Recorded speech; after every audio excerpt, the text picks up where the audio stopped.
В этом году у нас, вы знаете, традиционно проходило из грандиозных таких мероприятий. Это 20-й юбилейный фестиваль «Хибла Герзмава приглашает». Вот. Что касается других мероприятий, у нас достаточно насыщенный был театральный сезон. Это и Русский драматический театр, который представил очень много премьер. Это и Абхазский драматический театр, и молодежный театр.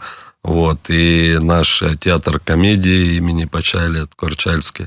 Вот, то есть жизнь культурная была достаточно насыщенной. Плюс хотелось бы отметить, конечно, и работу наших других подведомственных учреждений. Это и наши музеи, и наши библиотеки, вот, которые достаточно активно поработали, и были мероприятия, направленные и на детей, и на взрослых, проходили различного рода конференции, культурные мероприятия. То есть все было достаточно активно.